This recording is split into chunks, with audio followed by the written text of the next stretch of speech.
Hello and welcome to my channel. Today is Monday and that means it's True Crime and Makeup Monday. Sorry I haven't been here for a few weeks. I've been going through some med changes, so I haven't really been feeling very good. But we're back and we're gonna do this. And we are on the state of California, I believe. I believe is where we were going next. So let's get started. As always, graphic content warning. We talk about crime scenes, rape, sometimes crimes against children, and you know, bad stuff. So if you have a weak stomach or you don't like talking about bad things, then you can go. But other than that, let's get started. Today's topic is going to be on a lovely guy known as the Crime Sleeper. Lonnie David Franklin Jr., better known as by the nickname Grim Sleeper, was an American serial killer who was responsible for at least 10 murders and one attempted murder in Los Angeles, California from 1984 to 2007. He was also convicted for rape and sexual violence. Franklin earned his nickname when he appeared to have taken a 14-year break from his crimes from 1988 to 2002. Which is, it's not the first serial killer we've ever heard of, like, taking breaks, because, I mean, BTK did, the Zodiac killer had his killings and then never killed again. You know, it's not uncommon, but it is unusual for them to take breaks if they haven't actually been caught or convicted of a crime.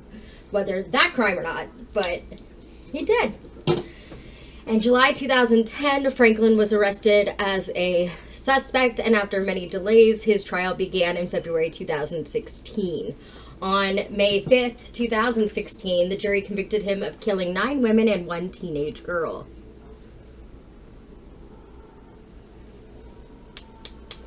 On June 6, 2016, the jury recommended the death penalty, and on August 10th, 2016, the Los Angeles Superior Court sentenced him to death for each of the 10 victims named in the verdict. On March 28, 2020, Franklin was found dead in his cell at San Quentin Prison. Lonnie David Franklin Jr., quite a name. I mean, I probably would want to be known as the Grim Sleeper too, but yeah.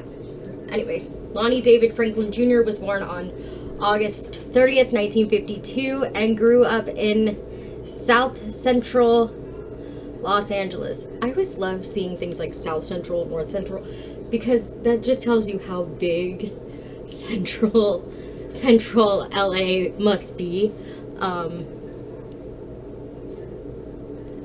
To have a north and a south, and probably an east and a west too. So yeah, he married and had 2 children. He was given a dishonorable discharge from the United States Army in July 1975. And I've said this before, but it amazes me how many serial killers we have done on this channel that have been in the military. Like it feels like every serial killer I do, there's always a stint in the military, and I'm just like, where's the psych eval on these people? Because I would love to see that. After being released from prison for his conviction of gang raping a 17-year-old girl in Stuttgart, West Germany in April 1974, Franklin and 2 other servicemen stationed in Stuttgart stopped to ask directions from the teen and offered her a ride home. When she accepted, they put a knife to her throat, drove to a field,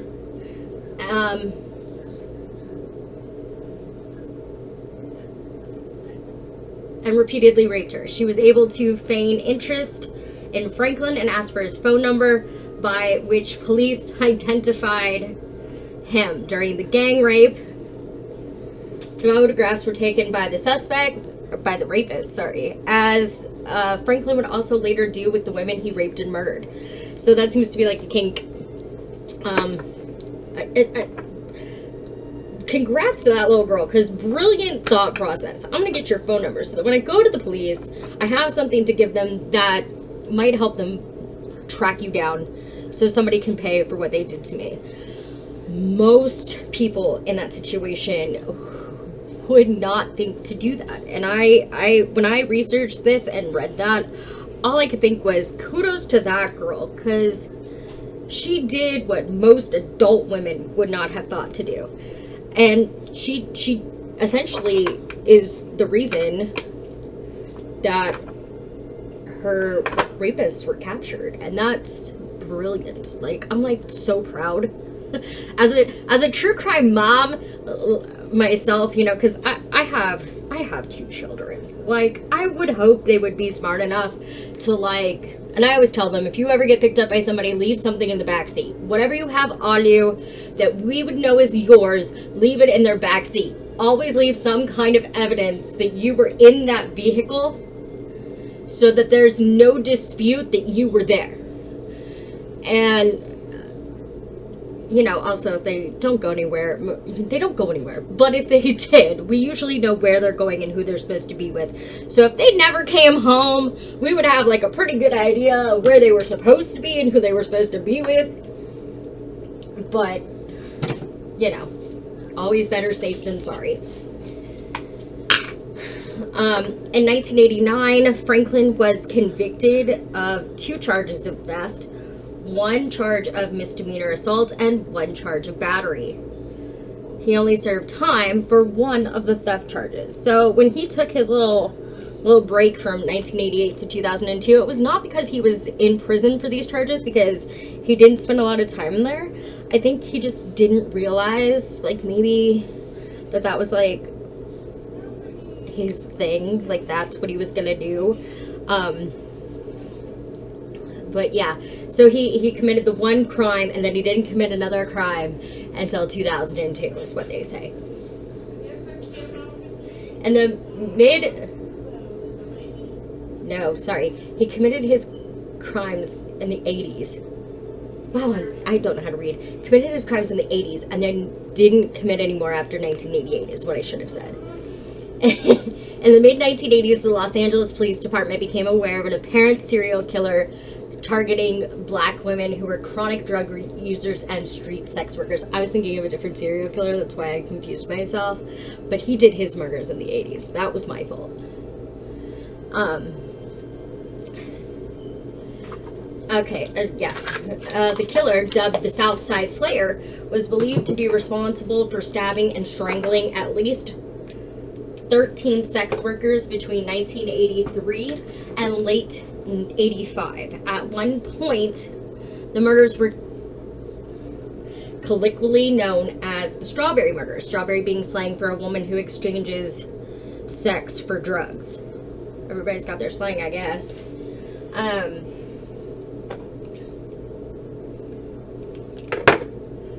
In September of 85, the LAPD described the case as at a press conference and asked for tips from the public. Following the press conference, the LAPD was heavily criticized for their failure to alert the South Central community to the possibility of a serial killer. Earlier, activist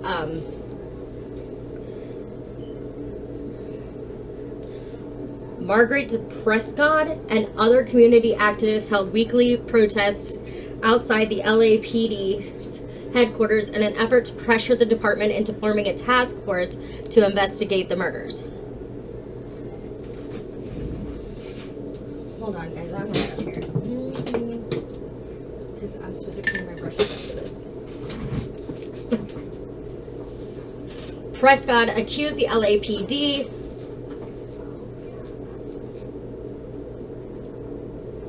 Prescott contrasted the apparent lack of police interest in South Central murders with the significant attention given to the investigation of Richard Ramirez, the serial killer dubbed the Night Stalker, who targeted women in upscale areas of Los Angeles and San Francisco between June of 84 and August of 85. I do have a segment on him. I can link it below, but you should watch that. I do have a segment on him. Prescott accused the LAPD of indifference to the deaths of women who were poor, black, drug users, and sex workers, which the LAPD denied. Which, I mean, of course they're going to deny. They're not going to openly admit that, like, they don't care about these people. I would be very disappointed if they did. But let's be honest, and it's a statistic fact, and it's proven. Sex workers, drug users, prostitutes, they are probably the most likely to be victimized and never solved. And a lot of that has to do with the fact that they are transient. Some people, you know, like some when they die, people don't know who they are. They don't use their real names. Nobody knows they went missing to begin with. It's sad, but it is unfortunately the truth. And I wish we could do better as a whole in, you know, remembering that these people matter too, but a lot of it is just not having the information to go on to even start looking into it, you know, and that's sad, but it's true. Prescott accused the LAPD, oh, I read that, sorry. Can't read my own notes. By January 1986, 15 murders had been linked to the case. More detectives were added to the joint LAPD LASD investigation, which would become known as the Southside Slayer Task Force. Nice name choice. But by 1986, the case was still under investigation. Prescott formalized her group of activists as a community group called the Black Coalition Fighting Back Serial Murders, and in March of 1986 pressured the Los Angeles City Council to increase the reward money they were offering for information of the killings from $10,000 to $25,000. By late 1986, conflicting modus operandi and suspect descriptions caused the investigators to doubt their original theory of a single killer being responsible for all the murders. Evidence suggested that several serial killers, possibly 4 or more, were murdering women in South Los Angeles. The Southside Slayer Task Force began downsizing in 1987 due to lack of results relative to the expense and manpower being used. Task Force Commander Lieutenant John Zorn told the Los Angeles Times in December of 1987 that the flow of clues is almost non-existent at this point. Over the following years, it was found that serial killer Louis Crane committed at least 2 of the so-called Southside Slayer murders, and serial killers Michael Hughes, Daniel Lee Siebert, Chester Turner, and Ivan Hill committed at least 1 each. In addition, some of the murders may have been committed individually by the woman's pimps or clients, unrelated to any serial killer. And that's another part that we kind of tend to overlook when it comes to sex workers. Sometimes it's the pimps. And it's not like they're going to come forward and say they did it. And it's still sad. And I wish we could do so much more. But that is the sad side to these kinds of cases. It usually is someone they know. And not a whole lot you can do about that. Over the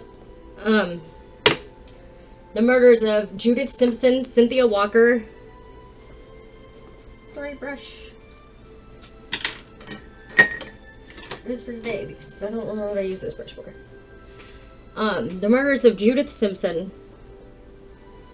Cynthia Walker, and LaTanya Johnson, all committed with a 9mm pistol in late 1988, were also investigated by the Southside Slayer Task Force. Sheriff's Detective Ricky Ross was arrested for the murders after being found with drugs and a sex worker in a vehicle after his guns were forensically linked by the LAPD to the bullets from the murders. So that was committed by a cop. That particular crime was committed by an officer. Really messed up if you ask me, but all three of those murders, or he was released after independent forensic analysis found it unlikely that Ross's gun was the murder weapon. So there's still theory, and that's why I said a cop committed these, that he did commit the crimes, just maybe not with the guns that they found. So there's still theory that he did do it.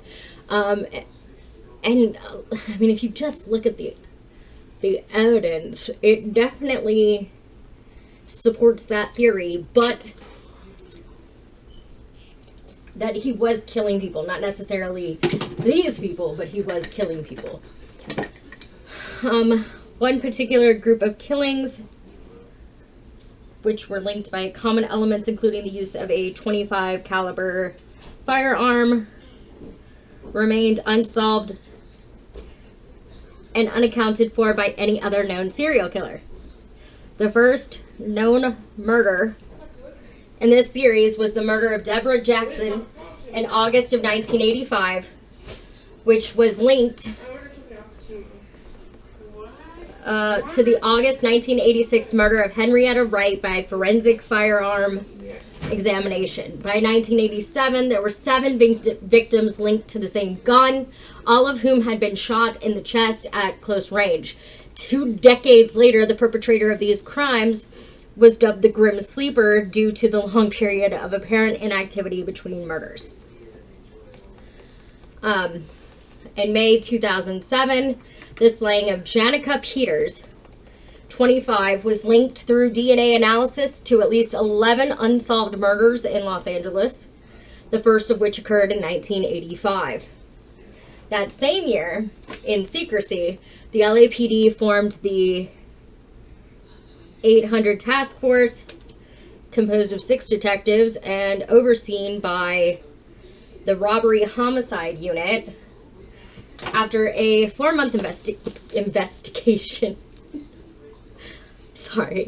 LA Weekly investigative reporter Christine Pelisek broke the news of the task force's existence, the link between Peter's killings and the earlier murders, and the silence of Mayor Antonio Villaraigosa and Police Chief Joseph Bratton regarding the killer's existence. Villaraigosa and Bratton neither issued a press release nor warned the community. I mean, that looks bad. But you'd be surprised how often that actually happens. That the public is ignored because they don't want to cause panic. Hold on. Sorry about that. In some cases, LA Weekly was the first to inform the families that their daughters had long been confirmed victims of a serial killer.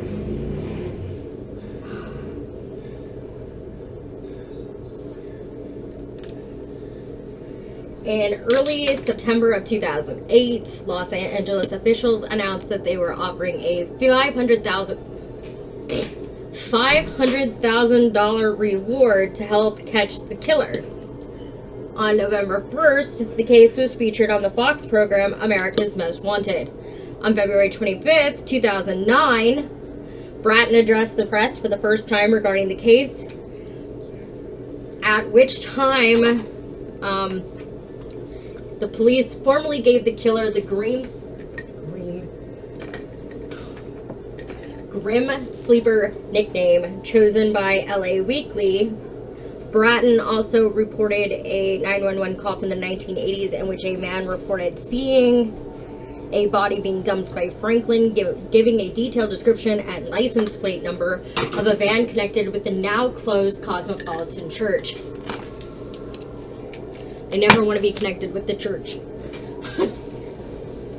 Just because the church has enough problems. In March of 2009, Pelisek conducted an extensive interview with Anitria Washington. I love the name. That's such a pretty name. Sorry, random. Sorry. The sole survivor of Franklin's attack.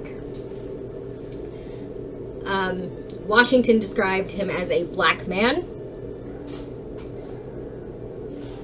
in his early 30s. He looked neat, tidy, kind of geeky.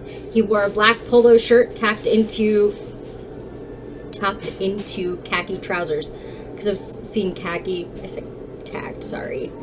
Khaki trousers. She also described the interior and exterior of his vehicle. So they had this living victim who could describe in detail what this man's car looked like, what he looked like, how he was dressed, the type of person that he was, and they just sat with it. They didn't do anything with it, which is why they got the outrage that they did.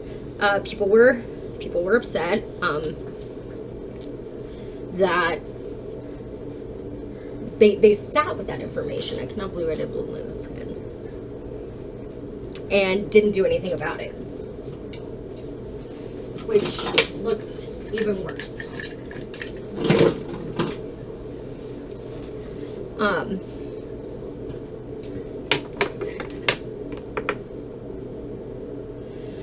Law enforcement missed an opportunity to catch Franklin because his DNA was not previously collected. In 2003, Franklin was convicted of a felony and was serving 3 years of supervised probation. Now I think it's like a law that, like, if you commit a felony, that you have to, like, give DNA. Like, your DNA has to be put into the system if you commit any kind of felony, for this reason. In 2004, voters passed Proposition 69, which requires that DNA must be collected from all felons, and everyone arrested on certain specified charges. It also requires the expansion of the DNA database. Authorities collected and sorted through thousands of DNA samples. While he was on probation, Franklin's DNA was supposed to have been entered into the database. It wasn't entered because between November 2004 and August 2005, probation officers did not collect samples from people who were on unsupervised probation. The probation department did not have the resources to collect samples until August of 2005. Franklin was identified, at least in part, on familial DNA analysis. Police had found no exact match between DNA found at the crime scenes and any of the profiles in California's DNA profile database. So they searched the database for stored profiles that demonstrated sufficient similarity to allow police to infer a familial relationship. They found similar DNA belonging to Franklin's son, Christopher, who had been convicted of a felony weapons charge in 2008. Christopher was too young to have committed the murders, but the familial DNA match led investigators to look at his father, Lonnie, as the likely perpetrator. Makes sense. I mean, kid wasn't old enough. He doesn't have any other siblings. Or, I mean, he had 2 kids, but, you know, they're thinking, no, he's too young. Other one's probably too young. Other one might be a girl. I don't know. It didn't specify genders. I could not actually find the genders of both children, genuinely. So, not really sure. Sorry, lip liner's a bitch. Hold on.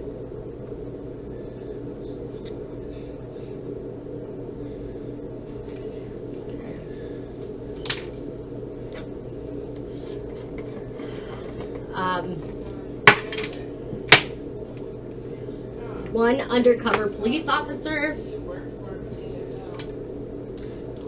pretended to be a waiter at a restaurant where Franklin ate, collecting dishes, silverware, glasses, and pizza crusts. That's a new one.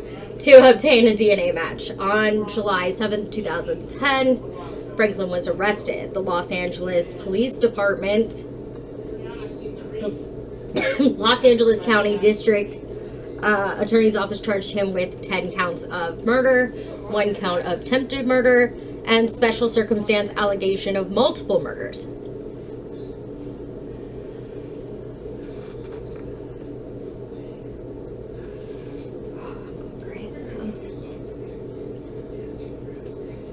On December 16th, 2010, the LAPD released 180 photos of women found in Franklin's home. After unsuccessful attempts to identify the individuals who are possibly additional victims, these people are not suspects. We don't even know if they are victims. But we do know this: Lonnie Franklin's reign of terror in the city of Los Angeles, which spanned well over 2 decades, culminating with almost a dozen murder victims, certainly needs to be investigated further, said Police Chief Charlie Beck. In all, investigators found over 1,000 photos and several hundred hours of video in his home. The images show mainly black women of a wide age range, from teenagers to middle-aged and older, often nude. Police believe Franklin took many of the pictures, which show both conscious and unconscious individuals dating back 30 years.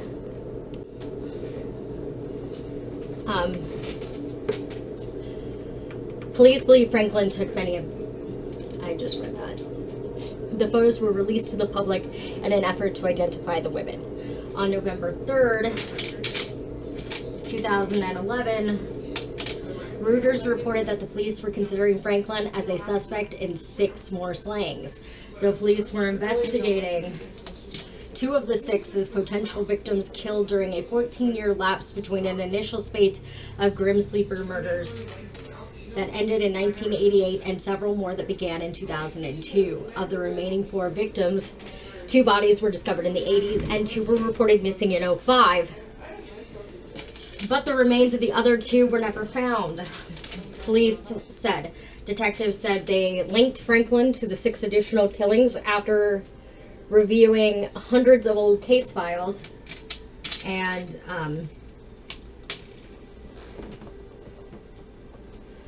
seeking the public's help in identifying a collection of 180 photographs of women and girls that were found in his possession. Franklin was charged with 10 murders and 1 attempted murder and held without bail. He was never charged in the death of a suspected 11th victim, a black man, a crime for which DNA evidence was not found.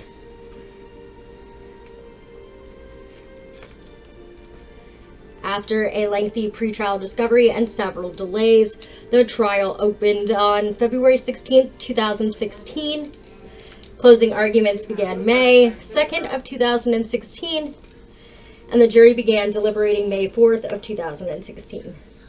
On May 5th, 2016, after nearly 3 months of trial and a day and a half of jury deliberations, Franklin was convicted on all counts. His sentencing hearing began a week later, on May 12, 2016. At the hearing, prosecutors presented evidence relating to 4 other victims they believed to have been killed by Franklin. The 4 victims were not among the original set, identified by DNA and ballistic evidence as grim sleeper victims, and had only been identified as such after his arrest.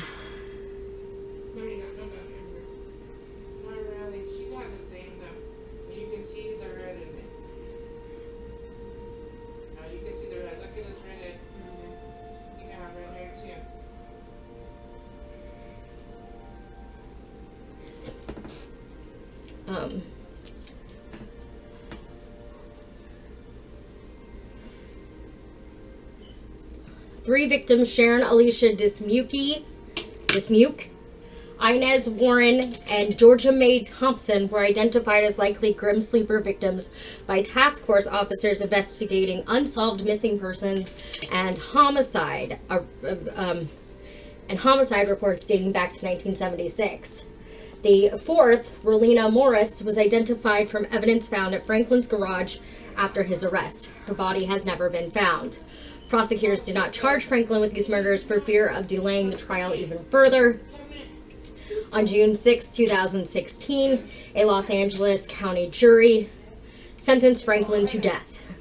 On August 10th, the Superior Court sentenced Franklin on each count, naming the individual victims. On March 28, 2020, Franklin was found dead in his cell. There were no signs of trauma on his body. His cause of death and the results of the autopsy have not been publicly released. Prosecutors support that Lonnie Franklin's first victim was Sharon Alicia Dismuke, who was killed on January 15, 1984. His first confirmed victim was Deborah Jackson, whose murder occurred in August of 1985. Franklin apparently took a 14-year hiatus after his last known crime in 1988, and his next confirmed murder occurred in 2002. As a result of this apparent dormancy, he was nicknamed the Grim Sleeper. Investigators have stated they believe that it is likely there are other, as yet unidentified victims during that time frame. The last confirmed murder was in January of 2007. All but one of his victims were black women. One of his suspected victims was a black man. Many of his victims were sex workers, and Franklin was known to have had frequent contact with sex workers. All of his victims were found outdoors, often in alleys a short distance from downtown LA. He shot all of his victims with a .25 caliber gun. Franklin took many photographs of nude women and kept the records in his garage. So the victims, as are follows. 21-year-old Sharon Alicia Dismuke was found dead in South Park, Los Angeles on January 15, 1984. She was not considered a Grim Sleeper victim until after Franklin's arrest. Deborah Ronette Jackson, 29, was shot 3 times in the chest, and her body was found August 10, 1985. 35-year-old Henrietta Wright was found dead of multiple gunshot wounds on August 12, 1986, in an alley near the 2500 block of West Vernon Avenue in Hyde Park, Los Angeles. Wright's body was found under a discarded mattress. She may have been killed elsewhere and dumped in the alley. Thomas Sylvester Steele, 36, was found dead on August 14, 1986 at the intersection of 71st Street and Halldale Avenue in Harvard Park, LA. Franklin was not charged due to lack of evidence. Police said that Steele was possibly a friend of another victim or had discovered Franklin's crimes.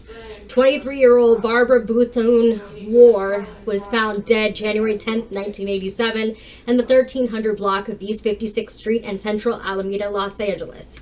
Bernita Rochelle Sparks, 26, was found dead on April 15, 1987 in the 9400 block of Southwestern Avenue and Gramercy Park, LA. Her body was discovered in a trash bin. 26-year-old Mary Catherine Lowe was found dead on October 31, 1987 in the 8900 block of Western Avenue and Gramercy Park, LA. La Shrika Denise Jefferson, 22, was found dead on January 30th, 1988 in the 2000 block of West 102nd Place in Westmont, Los Angeles County. Inez Elizabeth Warren, 28, was shot on August 15, 1988. She was found unconscious in an alley, then died at a nearby hospital. 18-year-old Monique Alicia Alexander was found dead on September 11, 1988 in an alley near 43rd Place and Western Avenue in Vermont Square, LA. 30-year-old Anitra Mariette Washington was attacked in Gramercy Park, LA on November 20th of 1988. She is the only confirmed survivor. She accepted a ride from Franklin before he drove her down an alleyway where he shot and left her for dead. Georgia Mae Thomas, 43, died on December 28th, 2000 after being shot in South Park, LA. Princess Cheyenne Berthomew, 15, was found strangled and beaten on March 19, 2002 in an Inglewood, California alley. 35-year-old Valerie Louise McCorvey was found dead on July 11, 2003 on Denker Avenue between 108th and 109th Streets in Westmont, LA. 18-year-old Ayala Divo Dezada Marshall was last seen at a medical facility in Hawthorne, California on February 1st, 05. Her body has never been found. Her school identification card was found in Franklin's garage. Evidence linking Franklin to Marshall was not sufficient to pursue. 31-year-old Rolina Adele Morris was last seen in the 9000 block of Southwestern Avenue in LA on September 10th, 05. Her body has never been found. Her Nevada driver's license and 2 sexually explicit photos of her were found in Franklin's garage. Janisa Levette Peters, 17, was found dead on January 1st, 2007 in the 9500 block of Southwestern Avenue in Gramercy, Los Angeles. She had been shot and covered with a garbage bag. It has been suggested by law enforcement that Franklin could be a possible suspect for the abduction, rape, and murder of 5 girls in Belize City between 98 and 2000. Franklin had connections to the country via his marriage to Sylvia Castillo, who was from Belize. In addition, Franklin's 14-year break matched the murder spree. One of the victim's aunts allegedly saw him in Belize City at the time, and the van used in one of his proven killings was later found in Belize. All served as potential circumstantial evidences of his involvement. However, he was not charged with the killings. Edwina Hereford, 19, was found dead on May 16, 2010 on the 105 freeway near Garfield Avenue in Paramount, California. Hereford had been pushed from a speeding car moving east on the 105 freeway. Her body was discovered within an hour of being thrown from the vehicle. She had been killed by severe blunt force trauma. Hereford was last seen at Snappy's Liquor near Imperial Highway and Normandy Avenue in Westmont, California, placing her in the same general area where the other Grim Sleeper killings took place. Asked if Hereford's case could be connected to the Grim Sleepers murders, the lead investigator in the case stated they have not yet ruled it in or out, and Hereford's homicide remains unsolved. So his possible victims, 4 missing women are thought to have been among Franklin's victims, according to their relatives. The 4 women frequented the area close to Franklin's house where the bodies of his alleged victims were discovered, and all were involved in drug use and prostitution. 32-year-old Catherine Davis was last seen in the 400 block of West 49th Street in LA on June 9, 1982. 26-year-old Rosalind Giles was last seen in the 400 block of East 64th Street in LA on January 10, 1991. Lisa Renee Knox, 28, was last seen in the 1000 block of 22nd Street in LA, California on May 11th of 1993. And 37-year-old Anita Yolanda Parker was last seen in the 6000 block of Brinhurst Avenue in LA, California on November 17th of 1998. And that is the story of the Grim Sleeper. He was a nasty guy who did some bad things. As always, I will try to find and link the Richard Ramirez video down below, because I did do a segment on him, and I did mention him in here. So look for that in the description box. As always, all of the products I used today will also be listed in the description box, along with where you can find my outfit and my jewelry. As always, please don't do anything I wouldn't do. Be cautiously kind to others and make good choices. Bye.